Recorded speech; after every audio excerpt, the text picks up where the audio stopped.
पर है संग तुम्हारे अन्नदाता। लहू किसानों का बन के पसीना सींचता है धरती का सीना।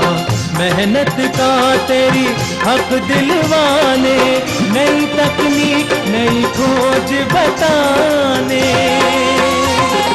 पशुधन को गुणवान बनाना, पौध सुरक्षा को सिखलाना, खेती के सब गुर समझाने, भारत का सरताज बनाने। आठों पहर है संग तुम्हारे अन्नदाता अन्नदाता। नमस्कार, मैं श्वेता भट्टाचार्य आप सभी दर्शकों का अन्नदाता कार्यक्रम में स्वागत करती हूं। हर रोज की तरह कार्यक्रम में हम लेकर आते हैं खेतीबाड़ी से जुड़ी हुई बहुत सी लाभकारी जानकारियां। तो चलिए सबसे पहले देखते हैं क्या है विशेष आज के कार्यक्रम में। अधिक उपज प्राप्त करने के लिए सरसों की फसल में कौन-कौन से करें प्रबंधन। नए फल बागों की अच्छी बढ़वार हेतु किए जाने वाले समसामयिक कार्य। अरहर की फसल को हानि पहुंचाने वाले कीटों का कैसे करें नियंत्रण।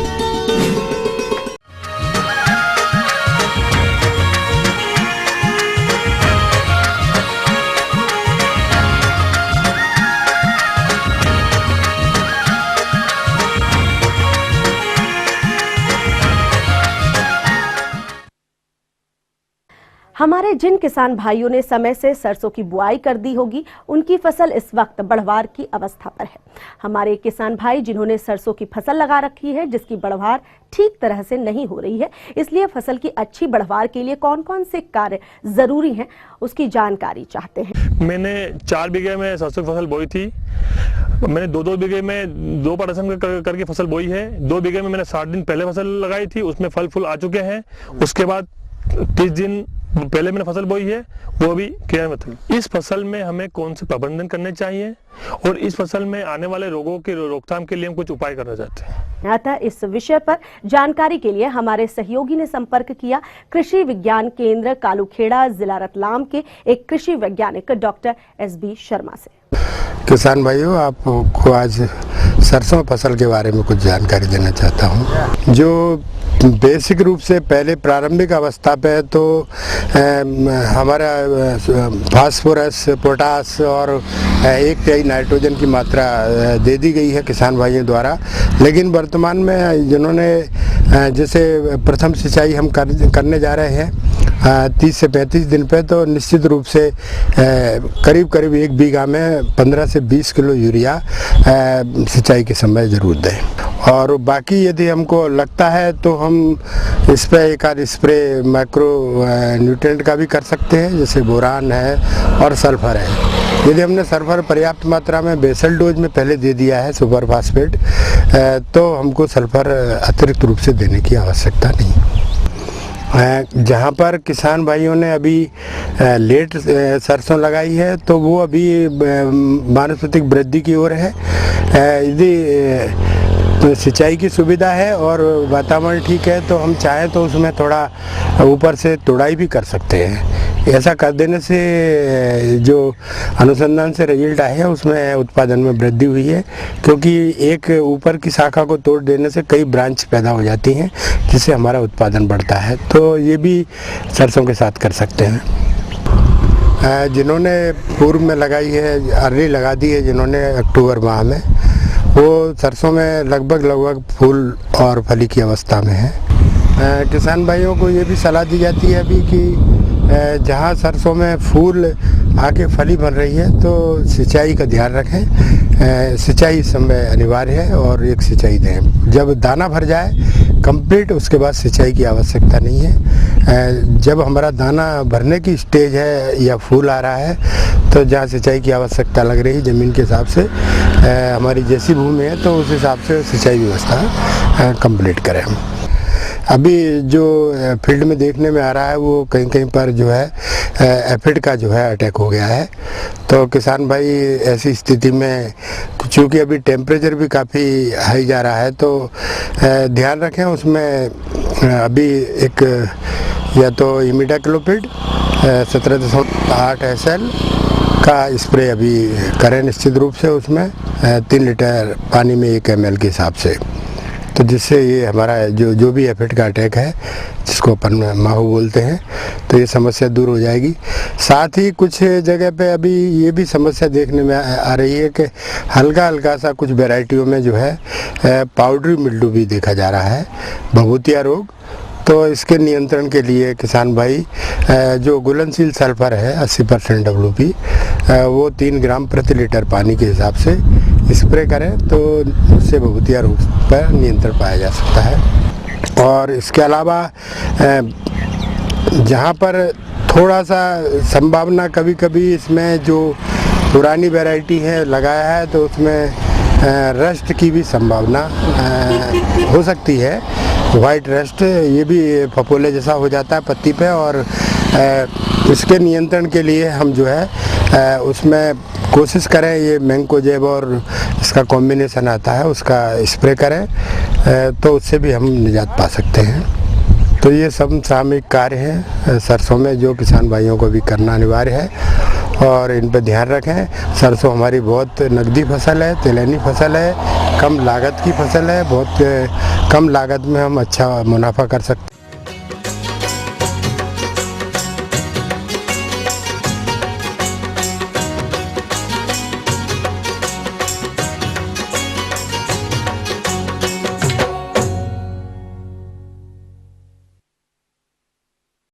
टमाटर एक महत्वपूर्ण सब्जी फसल है, अतः इसकी उपयोगिता को देखते हुए हमारे प्रदेश के जो किसान भाई इसकी नर्सरी तैयार करना चाहते हैं, वो कैसे करें इसकी स्वस्थ नर्सरी तैयार। तो इसकी सही तकनीक की जानकारी के लिए आइए चलते हैं एक कृषि वैज्ञानिक डॉक्टर SK खंडेलवाल के पास। किसान भाइयों, अभी जायद के जो मौसम आने वाला है सर्दियों के बाद, उसमें टमाटर की जो खेती करने वाले इच्छुक किसान हैं, उनको टमाटर के हेतु अभी से नर्सरी में पौध तैयार करने का प्रयास करना चाहिए, क्योंकि नर्सरी में जो पौध तैयार करने के लिए करीब 1.5 महीने का समय लगता है, उसके बाद में खेत में लगाने योग्य हो पाती है। तो इसलिए नर्सरी बनाने का समय अभी उचित समय है, इस समय नर्सरी तैयार की जा सकती है। और इस टमाटर के लिए जो अपने क्षेत्र हेतु जो उन्नत किस्म है, उसमें Pusa 120, Pusa Marglobe, best of all, Punjab Chhuhara, इस तरह की किस्मों का चयन किया जा सकता है। लेकिन आजकल संकर किस्मों का प्रचलन काफी मात्रा में बढ़ा हुआ है और संकर किस्मों से उत्पादन में भी काफी वृद्धि हुई है। तो संकर किस्मों के हेतु पूसा सदाबहार, पूसा रोहिणी, पूसा अर्का रक्षक, एक किस्म के बीज प्राप्त करके और इनको काम में लिया जा सकता है। इसके अलावा और भी किस्में जो हैं काफी प्रचलन में है। तो 1 हेक्टेयर के क्षेत्र हेतु लगभग जो उन्नत किस्में हैं उनके 300 से 400 ग्राम बीज की आवश्यकता होती है, और जो संकर किस्में होती हैं उसके लिए 150 ग्राम बीज 1 हेक्टेयर की पौध तैयार करने के लिए पर्याप्त रहता है। नर्सरी हेतु जो मिट्टी की तैयारी करनी है, उसमें सबसे पहले भूमि का चयन भलीभांति करें। भूमि जो स्थान है वो थोड़ा सा ऊंचा होना चाहिए, और वहाँ पर कोई मिट्टी अच्छी किस्म की होनी चाहिए, कंकड़ पत्थर नहीं होनी चाहिए, और खेत को भलीभांति से तैयार कर लें। अच्छी तरह खुदाई वगैरह करके उसमें जो भी कंकड़ पत्थर है उनको बीन करके अलग निकाल दें, और उसमें क्षेत्र में उठी हुई क्यारी बनाएं। उठी हुई क्यारी की जो चौड़ाई रखी जाती है वो लगभग 1 मीटर के करीब रखी जाती है, 3 फीट या 1 मीटर के आसपास, इससे अधिक नहीं होनी चाहिए। और 2 क्यारियों के बीच में लगभग आधा मीटर का स्थान उसमें अंतराशस्त्र क्रियाएं करने के लिए होना चाहिए। क्यारियों की जो लंबाई रखी जाती है वो 3 मीटर या 5 मीटर या वहाँ पर जो उपलब्ध स्थान है उसके आधार पर रखी जाती है। और ये जो क्यारियां जमीन से करीब 15 सेंटीमीटर से 20 सेंटीमीटर तक ऊपर होनी चाहिए, जिससे कि जो पौध है वो अच्छी किस्म की तैयार की जा सके। 1 स्क्वायर मीटर के हिसाब से 1 किलो वर्मी कंपोस्ट नर्सरी वाली क्यारी में मिलाना चाहिए, जिससे कि जो शुरू में पौध की जो बढ़वार है उसमें काफी सहायता मिलती है। और बीज को बोने से पहले बीज उपचार, वैसे तो ये जो जितने भी जो बीज हैं वो उपचारित आते हैं, लेकिन फिर भी उपचार करना वापस आवश्यक रहता है। और इसके लिए कैप्टान या थायराम या बावेस्टिन 2 से 2.5 ग्राम दवा 1 किलो बीज के उपचार हेतु पर्याप्त रहती है। बीज उपचार करने के बाद जो तैयार क्यारी है उनमें कतारों में बुआई करनी चाहिए। कतारों की जो दूरी है वो करीब 10 से 12 सेंटीमीटर की रखी जाती है और उसमें कतारों में करीब 1.5 से 2 सेंटीमीटर की दूरी पे बीज डाल करके बुआई करनी चाहिए। बीज की बुआई करने के बाद में मिट्टी से या गोबर प्लस मिट्टी का एक के अनुपात में मिक्सचर बना लें, उससे ढक देना चाहिए और ढकने के बाद में जारे की सहायता से सिंचाई करनी चाहिए। इसके अलावा एक बात का और ध्यान रखना चाहिए किसान भाइयों कि क्योंकि अभी मौसम में धीरे धीरे ठंड बढ़ने वाली है, तो ठंड के मौसम में जो नर्सरी में पौध की जो बढ़वार है उस पर विपरीत प्रभाव पड़ता है। तो उसे तो पहले से इंतजाम करके रखना चाहिए कि अपने को जो नर्सरी है वो पॉली टनल के रूप में बनानी चाहिए। नर्सरी में पौधों की लगातार देखभाल करते रहना चाहिए, समय समय पे निराई गुड़ाई करते रहना चाहिए। किसान भाइयों, कई बार नर्सरी में जब अपन देखभाल करते हैं तो ऐसा लगता है कि पत्तियाँ थोड़ी सी सिकुड़ रही हैं या टेढ़ी मेढ़ी सी हो रही हैं, तो यदि अपन उसको गौर से देखें पत्ती की नीचे की सतह को सुबह, विशेष तौर से सुबह के समय, तो उसमें छोटे छोटे से हरे रंग के सफ़ेद रंग के कीड़े दिखाई देंगे। तो ये देखने में आता है कि सफ़ेद मक्खी है या थ्रिप्स है। इस तरह के जो पत्तियों से रस चूसने वाले जो कीट हैं उनका प्रकोप दिखाई देता है। तो यदि इस तरह की कोई समस्या है तो समय समय पर नियंत्रण करते रहें। इसके लिए जो अपने सिस्टमिक जो इंसेक्टिसाइड है जैसे फिप्रोनिल है या इमिडाक्लोरोपिड है, इस तरह के जो कीटनाशी है उनका सिफारिश के अनुसार छिड़काव करके और नियंत्रण करते रहना चाहिए। ये थी कुछ उपयोगी जानकारियां। अब लेते हैं एक छोटा सा ब्रेक, जल्द लौटेंगे और कार्यक्रम में आगे है महत्वपूर्ण जानकारियां। बने रहिए हमारे साथ।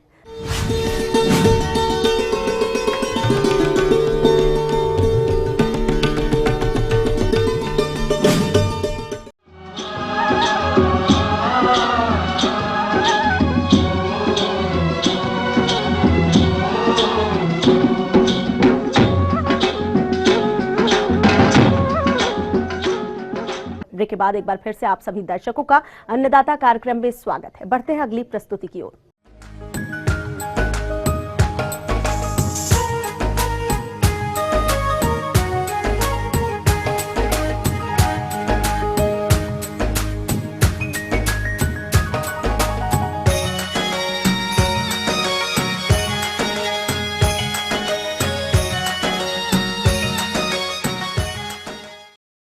हमारे प्रदेश के जिन किसानों ने नए फल बाग लगाए हैं तो वो इन बागों की देखरेख किस प्रकार से करें ताकि पौधों की अच्छी वृद्धि और विकास के साथ साथ आने वाले समय में अधिक फलत मिल सके, उसके लिए सही उपाय बता रहे हैं कृषि वैज्ञानिक डॉक्टर एस मुखर्जी।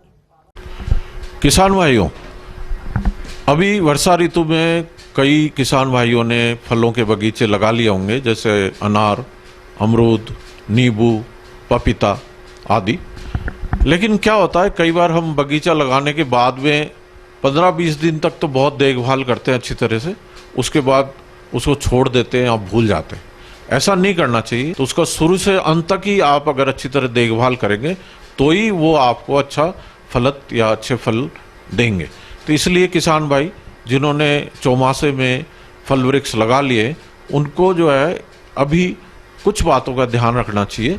जैसे सिंचाई का समुचित प्रबंध करें, क्योंकि बीच में आपने देखा बहुत तेज गर्मी पड़ गई थी और फिर एकदम से रात को जो है सर्दी होने लग गई। सिंचाई का समुचित प्रबंध करेंगे तो इस तरह के जो तापमान में अधिक उतार चढ़ाव आता है उसका झटका जो है फलदार जो छोटे पौधे उनको नहीं लगेगा। फिर अभी आने वाले जो सर्दी है उसके लिए अभी से प्रबंध कर लें, और जो भी आप कवरिंग मटेरियल चाहे प्लास्टिक हो या चाहे आपके मूंज का बनाते हैं, सैकरम मूंजा का, सरकंडे का, इस तरह के जो हट बनाते हैं या घर बनाते हैं वो अभी से तैयारी कर लें, जिससे कि सर्दी जब भी पड़ने लग जाए तेज तो उस समय इन पौधों को ढक दें, जिससे सर्दी से इनका बचाव हो सके। तीसरी बात है कि बरसात खत्म हो गई है तो बरसात के बाद में तुरंत बाद दीमक का प्रकोप बहुत ज़्यादा होता है, फलदार वृक्षों में अधिक होता है। तो दीमक के रोकथाम के लिए फिप्रोनिल जो दवा है उसका इस्तेमाल करें, जो भी निर्धारित की गई मात्रा है उसके अनुसार सिंचाई के पानी के साथ इसका प्रयोग करें तो दीमक से रोकथाम मिल सकता है। इसके साथ ही कई तरह के कीटों का भी प्रकोप होता है इस समय, जैसे नींबू में आपके सायला आ जाता है, बेर में भी कई तरह के कीड़े आते हैं, या दूसरे पपीते में भी जैसे वायरस जनित रोग को बढ़ावा देने के लिए कई तरह के रस चूसक कीट आ जाते हैं। उनके रोकथाम के लिए कोई भी सिस्टमिक जो दवा है उसका जो है वो नियमित रूप से छिड़काव करते रहे, जिससे कि वो कीड़े इन पे नहीं बैठेंगे और वायरस जनित रोग भी नहीं आएंगे या दूसरे रोगों का प्रकोप भी कम होगा। इसके साथ साथ हल्की जो है कटाई छटाई पे भी ध्यान रखें, जैसे नींबू में हल्की कटाई छटाई करें और अनार में सकर्स जो नीचे से निकलते हैं इस समय उनको हटाते रहें, क्योंकि उनमें ना तो फूल आएंगे ना फल लगेंगे और वो मातृ पौधा से भोजन नियमित रूप से लेते रहते हैं, जिससे कि मुख्य पौधे को नुकसान पहुंचता है। तो इसलिए उनको नियमित रूप से हटाते रहें। एक बात का और ध्यान रखें कि जो भी आप कटाई छटाई करें टहनियों की, जो कटा हुआ भाग है उसमें बीमारियों का प्रकोप हो सकता है, रोग का प्रकोप हो सकता है, टहनियाँ काली पड़ सकती है। तो उसके लिए फफूंदनाशी दवा जैसे आपके कॉपर ऑक्सीक्लोराइड, उसका घना जैसे बेसन घोलते हैं वैसे पेस्ट बना ले पानी के साथ और उन कटे हुए भागों पे उसको लगा दें, जिससे कि कोई भी फफूंद जनित रोग आगे नहीं बढ़ सके। इसके साथ साथ कई किसान भाइयों ने सिर्फ खाद डाला था, जैसे गोबर की खाद या बीगनी की खाद बरसात के मौसम में, तो इस समय अगर उनको NPK डालना है, नाइट्रोजन फास्फोरस और पोटास, उसकी मात्रा डालनी है तो उसके निर्धारित की गई मात्रा के अनुसार सिंचाई के पानी के साथ वो दे सकते हैं। घुलनशील, क्योंकि आजकल सबने बूंद बूंद सिंचाई पद्धति लगा रखी है फलदार बगीचे में, तो उसमें घुलनशील जो उर्वरक है वो डाल सकते हैं या उसका पत्ती पर भी छिड़काव कर सकते हैं, पर्णीय छिड़काव भी कर सकते हैं। तो इस तरह से इस समय जो भी पोषक तत्वों की कमी होगी वो दूर हो जाएगी और पौधे को कोई नुकसान नहीं होगा। तो नए बगीचे जो है उनकी बढ़वार अच्छी होगी और जल्दी से जल्दी किसान भाई उनसे फल प्राप्त कर सकेंगे। आगे और भी है कुछ रोचक जानकारियां, पर यहाँ पर रुकेंगे एक और कमर्शियल ब्रेक के लिए। जल्द हाजिर होते हैं।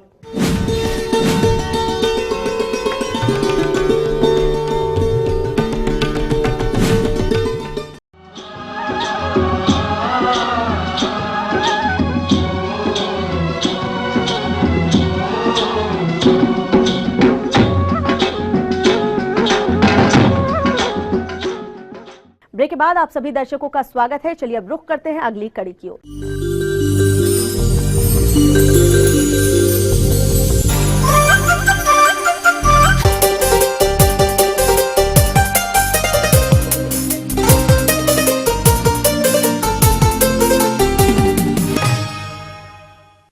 प्रदेश के जिन किसान भाइयों ने समय से अरहर की बुआई कर दी होगी, उनकी फसल इस वक्त फूल और फलियां उसमें बन रही होंगी, लेकिन इस समय फसल में हानिकारक कीटों का प्रकोप देखने को मिलता है। अतः ये कीट फसल को क्षति न पहुंचाएं, इसके लिए इन कीटों का नियंत्रण कैसे, आइए इसके लिए मिलते हैं डॉक्टर शिवाकांत सिंह से। यहाँ मैं किसान भाइयों को ये बताना चाहूँगा कि दलहनी फसलों में मुख्यतः अरहर जैसे है, अरहर की फसल में चूँकि हमको बताना है, यहाँ अरहर की फसल में पत्तियों पर जितने भी कीड़े लगते हैं उस पर चिंता करने की कोई बात नहीं है। जैसे पत्ती लपेटक जो कीड़ा होता है वह नवंबर के महीने आते आते ख़त्म हो जाता है। स्टेडी स्टेज में बहुत ज़्यादा इसमें कोई दिक्कत नहीं है। तो हमको चिंता करने की बात है अरहर में, वो है फली और फूल की अवस्था में। जैसे हम फली वेदक कीट के नाम से मशहूर है, ये चना अरहर अन्य फसलों पर लगता है, लेकिन चने के यहाँ अरहर के बारे में बता रहे हैं। फिरोमोन ट्रैप की व्यवस्था, ये फिरोमोन जो है इसको लगाने से क्या फ़ायदा होता है, किसान भाई उसको जो है एक फिरोमोन ट्रैप पर जो है अगर 6 नर प्रौढ़ कीड़े 24 घंटे में लगातार 2 दिन तक 24 घंटे में 2 दिन में अगर मिल गए 6 नर प्रौढ़ कीड़े, तो समझ लीजिए कि आफत आने वाली है और किसान भाई को दवा छिड़काव कर देना चाहिए। अगर अरहर की एक फली एक पौधे पे उनको एक लार्वा मिल जाए तो समझिए कि ये जो है इकोनॉमिक थ्रेशोल्ड है, लेवल है, आर्थिक दहली स्तर की सीमा पे आ गया है। तो दवा का छिड़काव करना होगा किसान भाइयों को। कि इसके लिए किसान भाई, हाँ, ये जो है इसकी जो मादा है, जब मादा प्यूपा से निकलती है तो नर और मादा प्रजनन के उपरांत मादा जो है फूलों फलियों पे अंडारोपण करती है। अंडे जो है गुच्छे में नहीं दिए जाते हैं, इसके द्वारा छिटका अंडे फलियों और फूलों पे दिए जाते हैं। फिर उसमें से 3 से 4 दिन बाद लार्वा निकल करके फलियों को भेदता हुआ अंदर चला जाता है, आधा हिस्सा लटकता रहता है और अंदर से खाता रहता है। इस तरह से उसकी लंबाई 6 बार त्वक पचन के उपरांत बढ़ती जाती है और खाने का मात्रा बढ़ता जाता है।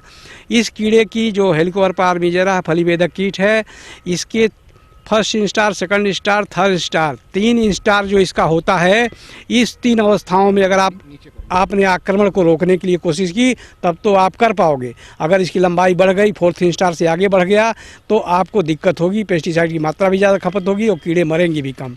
तो किसान भाइयों को इसमें क्या करना है, इमामेक्टिन बेंजोएट का जो है का आप 2 ml प्रति 10 लीटर पानी में छिड़काव करें, या इस पाइनोसेट का छिड़काव करें। इसकी भी मात्रा ऐसे ही लगेगी, 2 मिलीलीटर प्रति 10 लीटर पानी में मात्रा लगेगी। और एक कीटनाशियों की छिड़काव के पहले किसान भाई को चाहिए कि नीम की निबौली का 5% घोल प्रति हेक्टेयर के लिए छिड़काव करें, जिससे 7 से 8 दिन तक कीड़े जो है खेत में आएंगे तो, लेकिन वो महक उसकी बर्दाश्त नहीं कर पाते तो खाना उनको पसंद नहीं आएगा तो खाएंगे नहीं और वो मर जाएंगे या उस खेत से बाहर निकल जाएंगे। तो नीम की निबौली का रस या नीम सीड कर्नल जिसको कहते हैं एक्सट्रैक्ट, या आप किसान भाइयों को मैं बताना चाहूँगा कि NPV न्यूक्लियर पॉलीहेड्रोसिस वायरस 250 ये लार्वल इक्विवेलेंट समतुल्य लार्वा तुल्य उनका छिड़काव प्रति हेक्टेयर के लिए पर्याप्त होगा। इसके बाद जो है फलियों में भी वही दशा आगे बढ़ती जाती है। तो ये दवा अगर आप 21 दिन के अंतराल पर 2 बार छिड़क देते हैं तो आपका फली का पीरियड जो है करीब करीब पकने की अवस्था में आ जाएगा। फिर एक कीड़ा और है, वो है फली मक्खी। फली मक्खी से 70% नुकसान हो जाता है। सबसे खतरनाक कीड़ा है लंबी दीर्घावधि वाली अरहरों में। तो इसमें क्या है कि आपको किसान भाई को बताना चाहूँगा कि इसके जीवन में 4 अवस्थाएं होती हैं और चारों अवस्थाओं में अंडा, लार्वा, प्यूपा, प्रौढ़ 4 अवस्थाएं हैं। लार्वा ही जो है नुकसान करने वाली अवस्था है और अंडारोपण जो है फलियों पर मादा कर देती है। फली जो मादा होती है वो घरेलू मक्खी से छोटे साइज का, ऐसा लगेगा घरेलू मक्खी का बच्चा है और चमचमाता हुआ टिंज हरे रंग का नीलापन लिए हुए होता है। नर और मादा प्रजनन के उपरांत मादा जो है फलियों पर अंडारोपण करती है। 3 से 4 दिन बाद उसमें लार्वा निकल करके दाने में प्रवेश कर जाता है और दाने में गैलरी बना के खाता है। एक दाना ही पर्याप्त होता है इसके विकास के लिए और फिर प्यूपा बन जाता है। प्यूपा जो है लाक्यूल में यानी अरहर की जो फलियों में जो कोष होते हैं, हर कोष में एक प्यूपा अगर उसमें लार्वा है तो बन जाता है। प्यूपा चॉकलेटी रंग का होता है और उसके बाद उसमें से प्रौढ़ मादा जो है फली मक्खी बाहर निकल जाती है। फिर नया पीढ़ी चली है। इस तरह से 3 पीढ़ियां जो है अरहर की लंबी अवधि वाली में, यदि कोहरे की अवस्था आ गई जनवरी में तब तो 2 पीढ़ियाँ होती हैं, नहीं तो 3 पीढ़ियाँ नॉर्मली ये पाई जाती हैं इसकी फली मक्खी की। किसान भाइयों को इसमें जो है थाइमेथाक्साम का छिड़काव करना, वही जो है 2 मिलीलीटर पर 10 लीटर पानी के लिए पर्याप्त होगा। और इसके अलावा है इमीडाक्लोपीड का भी छिड़काव कर सकते हैं। ये जो है इस तरह से मात्रा इसकी भी इसकी इमीडाक्लोपीड की 0.5 मिलीलीटर प्रति लीटर पानी में पर्याप्त होगा। तो किसान भाइयों अगर इस तरह से आप पर्याप्त प्रयास करते हैं तो आपका फसल का प्रबंधन हो जाएगा और कीटों से प्रकोप से बचा जा सकता है।